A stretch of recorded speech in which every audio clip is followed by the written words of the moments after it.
বেগম খালেদা জিয়াকে অনেক ষড়যন্ত্র করে দেশ ত্যাগ করতে বাধ্য করা হয়েছিল, কিন্তু তিনি 18 কোটি মানুষের দিকে তাকিয়ে দেশ ত্যাগ করেননি।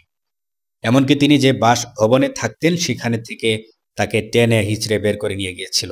তার আসবাবপত্র কোথায় নিয়ে গিয়েছিল তারাই একমাত্র জানত। পরবর্তীতে ওনার বাড়ি ভেঙে চুরমার করে রোলার দিয়ে সমান করে দিয়েছিল বলে মন্তব্য করেছেন ব্রাহ্মণবাড়িয়া জেলা বিএনপির আহ্বায়ক কমিটির সদস্য আলহাজ নূরে আলম সিদ্দিকী। শনিবার বিকেলে ব্রাহ্মণবাড়িয়ার শালগাঁও কালিসীমা 11 বয়েজ ক্লাব কর্তৃক আয়োজিত ফুটবল টুর্নামেন্ট 2024 সিজন 6-এর ফাইনাল খেলা অনুষ্ঠানে প্রধান অতিথির বক্তব্যে তিনি এসব কথা বলেন।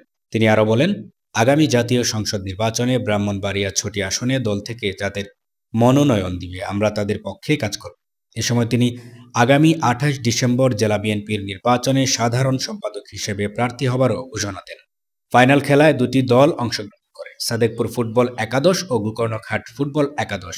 1-0 গোলে সাদেকপুরকে হারিয়ে বিজয়ী হয় গোকর্ণঘাট ফুটবল একাদশ।